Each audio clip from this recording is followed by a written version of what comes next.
where the more spending is.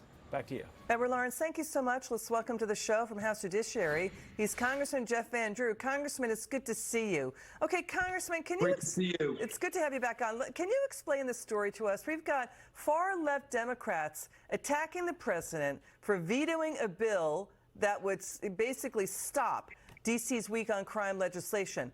But that legislation would cut prison sentences at a time when violent crime is surging, and far-left Democrats are for that?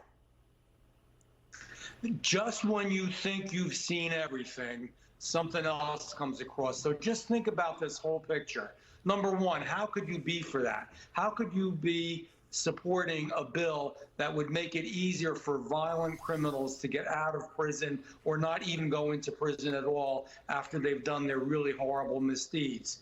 And secondly, which is even more bizarre, is the fact that a lot of the Democrats say, well, gee, if we had known he was going to veto it, then we would have voted differently. Well, how about you vote with your brain and your heart, and you think what's best for the American people, not just, what Biden's going to do or politically what seems to be the best thing to do. So the 31... I mean, maybe they're finally feeling the heat. So you're saying the 31 Democrats who voted for it, if they knew that he was going to veto it, they would not have gone along with it?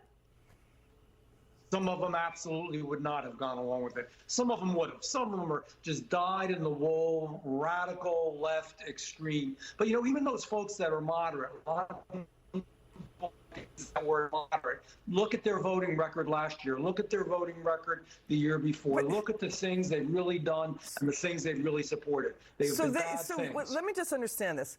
The far-left Democrats are okay with the week on crime D.C. crime bill that would have cut in half, about half, the sentences for robberies, cut in half the sentences for carjacking, when that's up double digits, and it would basically cut the maximum penalty for a felony with a gun down to 4 years from 15, when they're always screaming, they're very upset about gun violence.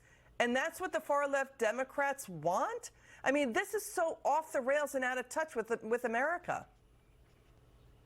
It's so bad. And it's funny, somebody who is legal and has a legal gun could probably end up in jail for making a stupid mistake, like, going into the wrong state with a gun and not realizing you needed another permit, than people who are evil and actually do terrible things. So this has really been bizarre, shows the true nature of what they're doing. We need people in Congress who believe in what they say and say what they believe, not this woke, bizarre ideology. That was some of the worst things I've seen in legislation or anything else in Washington, D.C., what they were going to do. Let me tell you, Washington is dangerous enough now. I'm there 5 days a week at least. It's dangerous enough now. They should have never made it worse. But the last thing I just want to finish up with here is, imagine that some of the moderates said, well, we wouldn't have voted for it if we known that the president was going to veto